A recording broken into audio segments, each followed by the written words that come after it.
Pada video kali ini, Bu Ani akan membahas reaksi dalam larutan. Reaksi kimia banyak ditemukan dalam kehidupan sehari-hari, ada yang berlangsung secara alami, ada pula yang dilakukan oleh manusia. Reaksi kimia terjadi di dalam saluran pencernaan sesaat setelah makan. Ini adalah reaksi kimia yang berlangsung secara alami. Jika kalian mereaksikan dua larutan kimia di laboratorium, bagaimanakah cara mengetahui bahwa reaksi tersebut berlangsung? Keberlangsungan suatu reaksi kimia itu dapat diamati dari adanya perubahan yang terjadi. Perubahan apa saja itu? Antara lain adalah terjadinya perubahan warna, perubahan suhu, terbentuknya endapan, dan terbentuknya gas. Itulah ciri-ciri suatu reaksi kimia. Kita mulai dengan reaksi asam basa atau disebut juga reaksi penetralan atau reaksi penggaraman. Asam kalau dicampurkan dengan basa maka dia akan bereaksi menghasilkan garam dan air. Saya contohkan. Asam klorida direaksikan dengan larutan natrium hidroksida akan menghasilkan garam dan air. Bagaimanakah rumus garam yang terbentuk dari reaksi antara larutan asam klorida dan larutan natrium hidroksida? Kation dan anion dari masing-masing zat ini adalah H plus Cl-, sementara kation dari NaOH adalah Na+, anionnya adalah OH-. Garam adalah gabungan dari kation basa dengan anion sisa asam. Jadi kation basa dan anion sisa asam bergabung membentuk garam. Jadi kalau kita tuliskan hasil reaksi antara HCl dan NaOH adalah NaCl plus H2O. Disebut reaksi penggaraman karena dihasilkan garam, disebut reaksi penetralan karena dihasilkan air. Contoh yang kedua, apakah rumus garam yang terbentuk ketika larutan asam sulfat direaksikan dengan larutan natrium hidroksida? Silahkan kalau bisa langsung menuliskan rumus garamnya. Kalau belum bisa, silahkan dijabarkan dulu kation dan anion dari asam dan basa yang bereaksi. Kation dari asamnya adalah H+, anionnya adalah SO4 2-, sementara kation dari basa adalah Na+, anionnya adalah OH-. Berarti garam yang terbentuk adalah gabungan dari Na+ dan SO4 2-, yaitu Na2 SO4 dan H2O.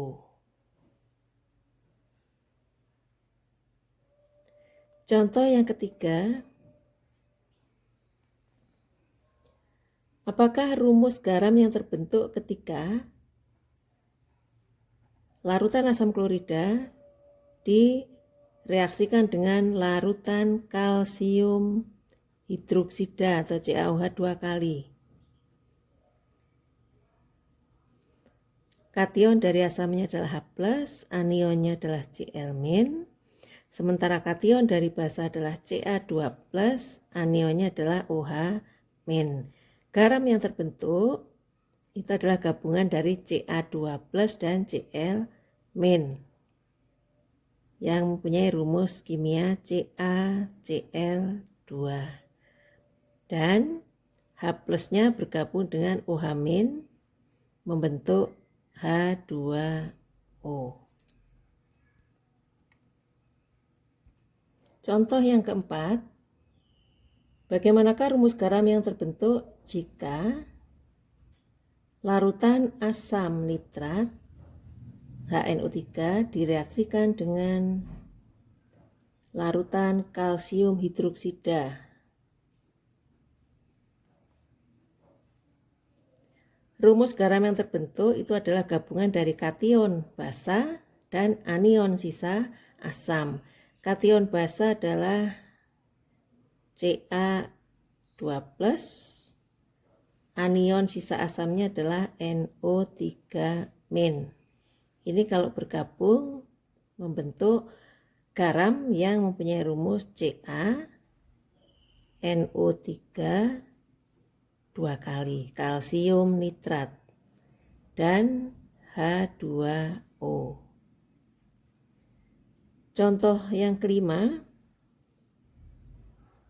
apakah rumus kimia garam yang terbentuk jika larutan asam sulfat direaksikan dengan larutan kalsium hidroksida? Garam yang terbentuk adalah gabungan dari kation basa dan anion sisa asam. Kation basanya adalah Ca2+, anion sisa asamnya adalah SO4 2-. Sehingga kalau kation dan anion ini bergabung, rumus kimianya adalah CaSO4 plus H2O. Reaksi zat-zat tertentu dapat menghasilkan zat-zat yang sukar larut dalam air sehingga mengendap. Berikut adalah beberapa senyawa yang sukar larut dalam air.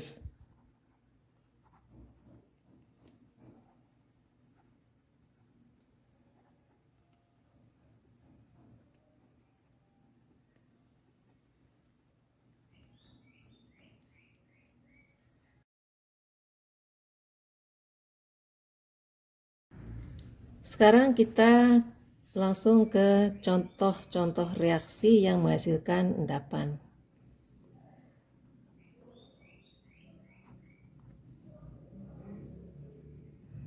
Yang pertama, larutan natrium klorida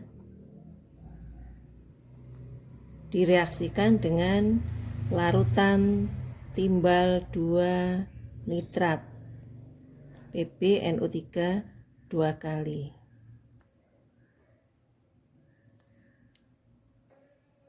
Bagaimanakah rumus kimia zat hasil reaksi? Natrium klorida adalah garam, timbal 2 nitrat adalah garam. Rumus zat yang terbentuk sama.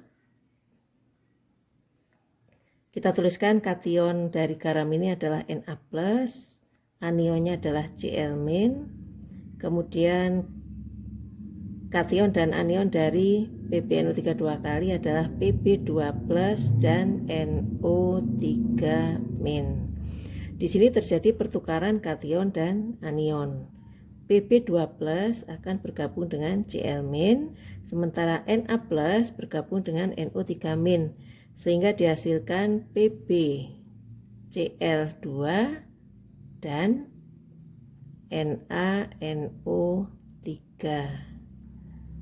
Timbal 2 klorida dan natrium nitrat. Semua senyawa nitrat mudah larut dalam air sehingga kita menuliskan wujudnya adalah Ag, sementara PbCl2 kalau kita lihat di tabel itu termasuk senyawa yang sukar larut dalam air sehingga kita menuliskannya sebagai S solid atau padat. Contoh yang kedua, apakah hasil reaksi dari larutan kalium iodida dan perak nitrat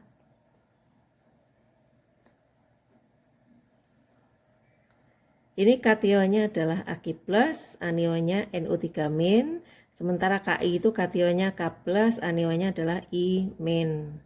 Ag+ bergabung dengan I- membentuk Agi.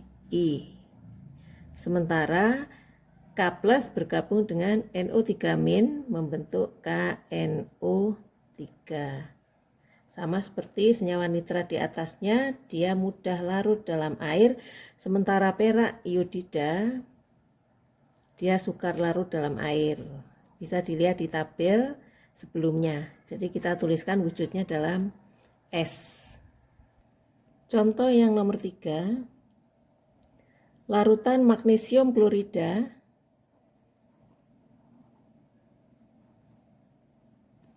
direaksikan dengan larutan natrium hidroksida.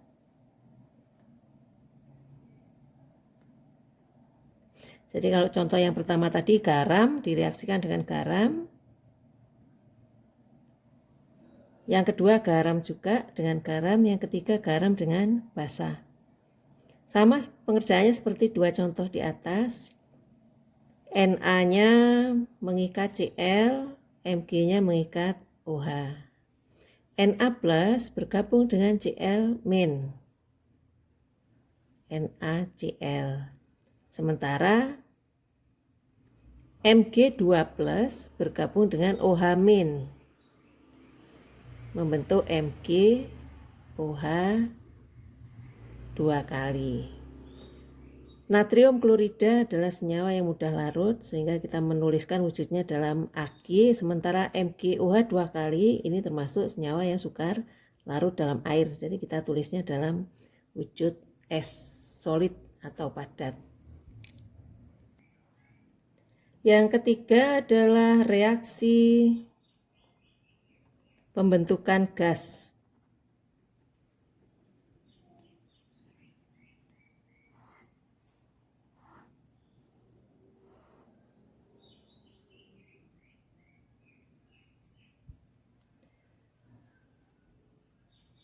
Pembentukan gas hidrogen atau gas H2. Logam kalau direaksikan dengan asam akan menghasilkan garam dan gas hidrogen. Secara umum bisa dituliskan L, ini simbolnya logam padat, direaksikan dengan asam, kita rumuskan dengan Ha, akan menghasilkan garam yang rumusnya La dan gas H2. Ini secara umum seperti ini. Jadi logam direaksikan dengan asam menghasilkan garam dan gas hidrogen. Kecuali logam tembaga, raksa, platina, dan emas. Cu, Hg, Pt, dan Au. Contoh reaksinya: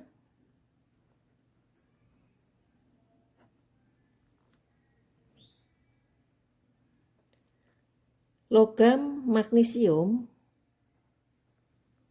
direaksikan dengan larutan asam klorida akan menghasilkan garam yang rumusnya adalah gabungan dari Mg2 plus dan Cl min, yaitu magnesium klorida atau MgCl2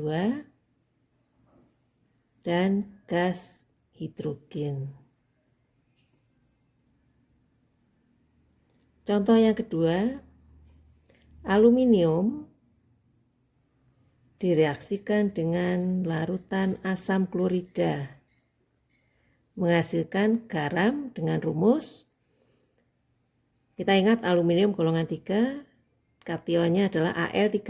Al3+ bergabung dengan Cl min membentuk AlCl3 atau aluminium klorida dan gas hidrogen.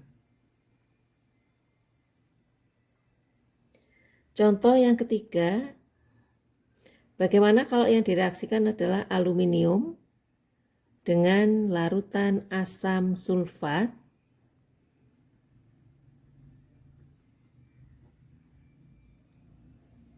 zat yang terbentuk adalah atau garam yang terbentuk adalah aluminium sulfat. Aluminium sulfat. Aluminium sulfat, bagaimana rumus kimianya? Kita dengan bantuan Al3+ sulfat SO4 2-. Berarti Al 2, SO4-nya 3 kali. Jadi Al-nya 2, SO4-nya 3 kali. Sehingga jumlah muatan positifnya 6 plus, jumlah muatan negatifnya 6 min. Al2, SO4 3 kali plus H2. Nah, nama garam yang terbentuk dari masing-masing reaksi ini adalah magnesium klorida, aluminium klorida, dan aluminium sulfat. Yang B, kalau yang di atas tadi adalah pembentukan gas hidrogen atau gas H2, sekarang reaksi yang menghasilkan gas CO2. Langsung ke contoh.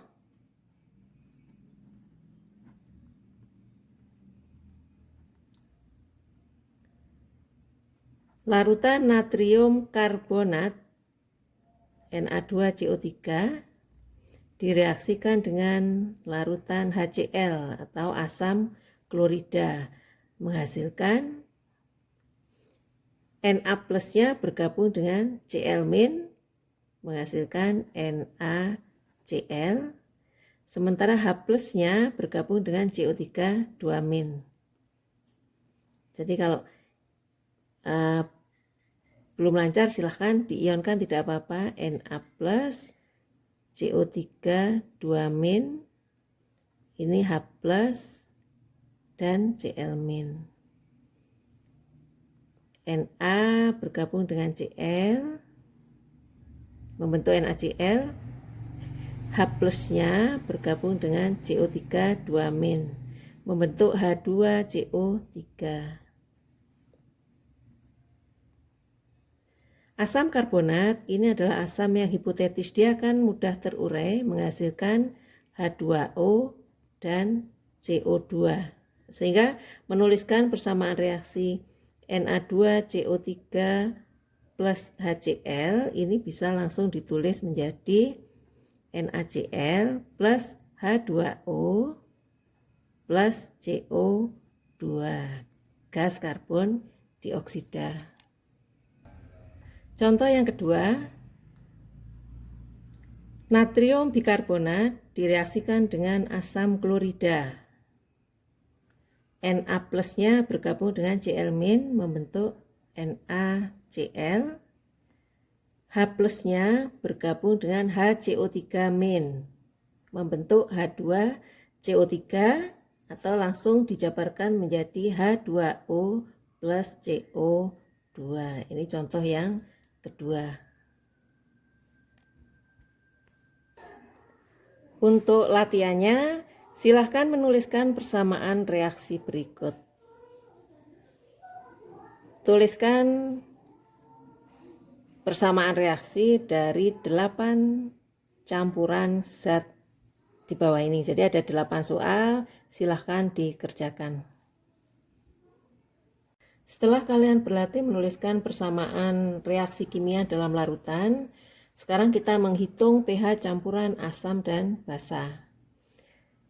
Ini ada 4 contoh soal. Hitunglah pH campuran asam basa berikut. Yang pertama, 100 ml larutan natrium hidroksida 0,1 molar dicampur dengan 100 ml larutan asam klorida 0,1 molar. Langsung kita jawab untuk soal nomor 1. Ketika basa dan asam dicampurkan, maka mereka bereaksi. Sehingga kita tulis dulu persamaan reaksinya. NaOH plus HCl menjadi NaCl plus H2O.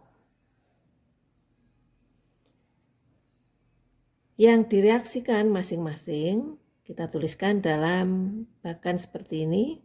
Mula-mula, yang bereaksi, dan keadaan di akhir reaksi. Kita mengingatkan lagi untuk rumusan ini. M molaritas itu adalah menyatakan banyaknya mol zat terlarut dalam 1 liter larutan. Jadi M sama dengan N per V. Dengan satuannya mol per liter atau bisa mili, mol per mililiter. Itu satuan untuk M atau molaritas. Perbandingan koefisien ini menyatakan perbandingan mol. Kita lihat persamaan reaksi ini sudah setara. Kemudian berapakah masing-masing NaOH dan HCl yang direaksikan? Kita hitung molnya. Molnya berarti kita hitung dengan mengalihkan volume dikalikan molaritas. Volume dikalikan molaritas. 100 kali 0,1 berarti 10 milimol. Jadi karena volumenya mililiter, maka satuan N-nya adalah milimol. Berapakah HCl yang direaksikan? Sama, volume kita kalikan molaritasnya, 100 kali 0,1, 10 milimol. Mula-mula NaCl-nya belum ada. Nah, karena perbandingan jumlah mol antara NaOH dan HCl itu 1:1, ketika dicampurkan 10 milimol NaOH dan 10 milimol HCl, maka dua-duanya habis bereaksi. Ini bereaksi semua 10 milimol, HCl-nya bereaksi semua 10 milimol, NaCl yang terbentuk sama 1:1 dikalikan 10 milimol. Di akhir reaksi tidak ada sisa NaOH, tidak ada sisa HCl, yang ada adalah 10 milimol NaCl yang terlarut dalam air. Berapa pH-nya? pH-nya adalah 7. Jadi ketika terbentuk garam atau garam yang terbentuk dari basa kuat, asam kuat, basanya kuat, asamnya kuat, maka garamnya dalam air bersifat netral. Jadi pH-nya sama dengan 7. Sekarang kita kerjakan untuk soal yang nomor 2. Hitunglah pH campuran 100 ml natrium hidroksida 0,1 molar dengan 50 ml larutan asam klorida 0,1 molar. Sama, karena yang dicampur adalah basa dengan asam, maka mereka bereaksi dan kita harus menuliskan persamaan reaksinya. NaOH plus HCl menghasilkan garam dengan rumus NaCl plus H2O. Natrium hidroksida direaksikan dengan asam klorida menghasilkan natrium klorida dan air. Kita susun bahkan seperti ini. Berapa masing-masing yang direaksikan? NaOH-nya adalah 100 dikalikan 0,1, 10 milimol. HCl-nya 50 kali 0,1, 5 milimol. Kita lihat perbandingan koefisiennya 1:1 karena persamaan reaksinya sudah setara. Mula-mula kosong. Arti dari koefisien 1:1 ini artinya ketika 1 mol NaOH direaksikan dengan HCl, maka dibutuhkan 1 mol HCl untuk menghasilkan 1 mol NaCl. Kalau NaOH yang direaksikan 10 milimol, kemudian HCl-nya 5 milimol, maka pasti ada yang sisa karena perbandingannya tidak sama. Maka yang tersisa adalah NaOH. Jadi HCl-nya habis bereaksi semua sebanyak 5 milimol. NaOH yang bereaksi hanya 5 milimol dari 1 dibanding 1 dikalikan 5. NaCl yang dihasilkan sama 1 dibanding 1 dikalikan 5 milimol. Di akhir reaksi NaOH-nya sisa 5 milimol, HCl-nya habis bereaksi, dan NaCl yang terbentuk 5 milimol. Nah, di sini pH-nya tergantung dari basa kuat yang tersisa. Ada sisa NaOH sebanyak 5 milimol. Ini kalau kita hitung konsentrasinya NaOH, M-nya NaOH itu sama dengan, kita pakai rumus ini tadi, N per V 5 milimol per volume campurannya adalah 150 ml. Berarti sama dengan 1/30, 0,03 milimol per mililiter atau 0,03 M. Nah, karena basanya basa kuat, maka kita hitung konsentrasi OH-nya dengan menggunakan rumus, masih ingat? B kali M. Ini menghitung OH- dari basa kuat. NaOH adalah basa bervalensi 1. Molaritasnya 0,03 sama dengan 3 kali 10 pangkat min 2 M. Berapa pOH-nya? pOH-nya adalah min log OH- atau min log 3 kali 10 pangkat min 2 sama dengan 2 min log 3.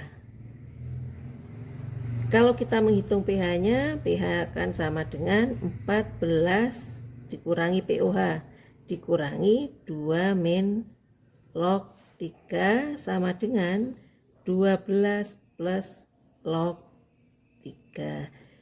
Ini pH campuran dari 100 ml NaOH 0,1 M dan 50 ml larutan HCl 0,1 M. Kita lanjut untuk mengerjakan soal nomor 3. Hitunglah pH campuran asam basa berikut. 50 ml natrium hidroksida 0,1 molar direaksikan dengan 100 ml larutan asam klorida 0,1 molar. Pertama-tama kita harus menuliskan persamaan reaksinya dulu. Larutan natrium hidroksida basa dicampur dengan asam akan bereaksi menghasilkan garam dan air. NaCl plus H2O.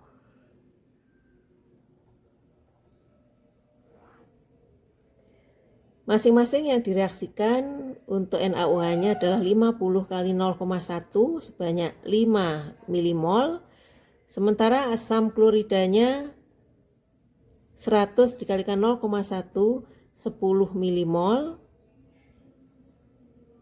Dengan perbandingan 1:1, maka yang habis terlebih dahulu adalah NaOH. Ini 5 habis bereaksi semua. HCl yang bereaksi hanya 5. NaCl yang dihasilkan 5 milimol. Di akhir reaksi NaOH-nya habis bereaksi, HCl-nya tersisa 5 milimol, NaCl yang terbentuk 5 milimol. Berapa pH campuran? pH campuran ditentukan oleh asam yang sisa, asam kuat yang sisa. Jadi di sini ada sisa HCl sebanyak 5 milimol. Kalau kita hitung molaritasnya atau konsentrasi HCl tersebut sama dengan N per V sama dengan 5 milimol dibanding dengan volume totalnya adalah 150 ml sama dengan 1/30 atau 0,03 milimol per mililiter.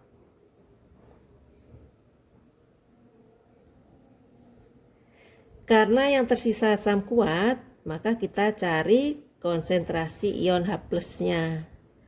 Konsentrasi H+ dalam asam kuat adalah valensi asam dikalikan konsentrasi asam. Valensi asamnya adalah 1, konsentrasi asamnya adalah 0,03 atau 3 kali 10 pangkat min 2. Langsung kita hitung pH-nya, karena yang diketahui adalah konsentrasi ion H+. pH-nya adalah min log konsentrasi H+, sama dengan min log 3 kali 10 pangkat min 2, sama dengan 2 min log 3. Ini adalah pH untuk campuran nomor 3. Kita lanjutkan dengan menghitung pH campuran nomor 4.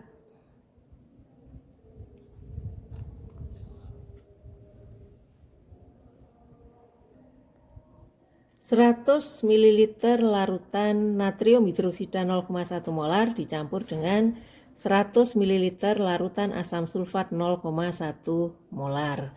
Pertama-tama kita tuliskan dulu persamaan reaksinya antara NaOH dan H2SO4. Asam dan basa bereaksi menghasilkan garam dan air. Apa rumus garam yang terbentuk? Natrium sulfat. Ketika mungkin kalian kesulitan menuliskan rumus garamnya, kalian lihat saja di sini, kalau hidrogennya jumlahnya 2, H+-nya 2, OH-nya harus 2. Sehingga di sini kalian beri saja koefisien 2. Sehingga garamnya mempunyai rumus Na2SO4 plus H2O. Kemudian kita lihat jumlah hidrogennya di kiri panah ada 2 ditambah 2, 4. Di kanan panah hanya 2, sehingga harus kita kalikan 2. Koefisiennya kita ubah menjadi 2. Kita susun berapa masing-masing yang direaksikan. NaOH-nya 100 ml dikalikan 0,1 molar, berarti sama dengan 10 milimol. H2SO4-nya 100 ml dikalikan 0,1 molar, 10 milimol. Siapakah yang habis terlebih dahulu? Kita lihat kalau H2SO4-nya 1 mol, ternyata dibutuhkan 2 mol NaOH. Jadi H2SO4 yang bereaksi, yang diperlukan itu separuh dari NaOH yang bereaksi. Sehingga kalau ini 10, ini hanya butuh 5 milimol. Jadi yang habis ini 10 milimol. H2SO4 yang bereaksi hanya separuhnya, atau 1/2 kali 10, setengahnya 10, 5 milimol. Na2SO4 yang terbentuk 1 dibanding 1 dikalikan 5, boleh ditulis 5, atau 1 dibanding 2 tapi kalikan 10, sama dengan 5 milimol. Di akhir reaksi NaOH-nya habis, H2SO4-nya tersisa 5 milimol, natrium sulfat yang terbentuk 5 milimol. Bagaimana pH campuran? Berarti tergantung dari sisa asam kuatnya. Asam kuatnya H2SO4 tersisa 5 milimol. Kita jadikan molaritas, konsentrasinya kita hitung, sama dengan N per V, sama dengan 5 milimol per volume totalnya 200 ml.